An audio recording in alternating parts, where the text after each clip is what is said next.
Rheumatoid arthritis and lung, how are they connected with each other? So this is a very important question कि rheumatoid arthritis and lung, how are they connected with each other?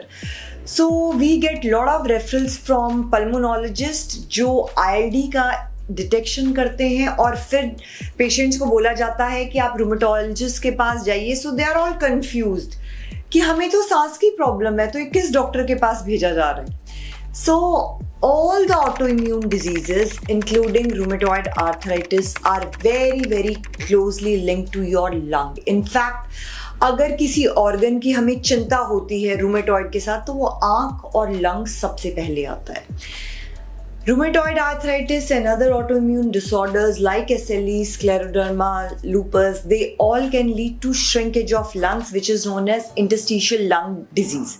Interstitial lung disease को आप ऐसे समझ सकते हैं कि आपकी जो lungs की capacity अगर 100% है तो वो progressively धीरे धीरे 90, 70, 60 इस तरह से कम होती जाएगी.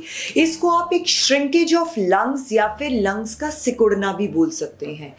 And what is the treatment? You know, the thing is that कि अगर underlying disorder को आइडेंटिफाई कर लिया जाए, अगर अंडरलाइन डिसऑर्डर को कंट्रोल कर लिया जाए तो इसको भी बहुत आसानी से very comfortably we can control ILD also.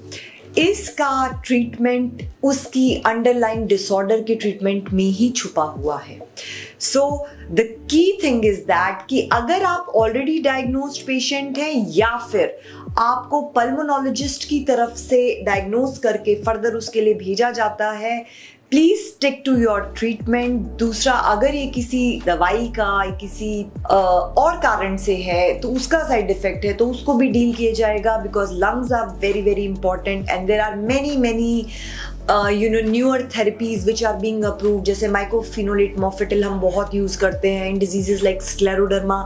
Injection tocilizumab has been approved especially to halt the progression of ILD.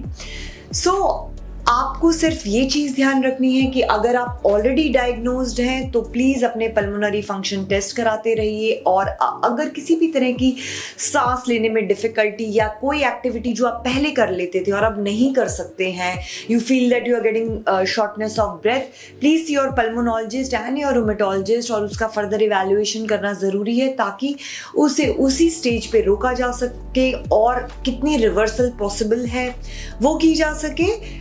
And people who are conscious that this can be an upcoming thing. अगर आपको rheumatoid है then you know कि हमारे lungs affect हो सकते हैं. So prevention is the best cure. आप अपने आप को regularly evaluate कराइए and you can keep on discussing the treatment therapies and strategies with your treating doctors and you can be saved from this dreaded complication.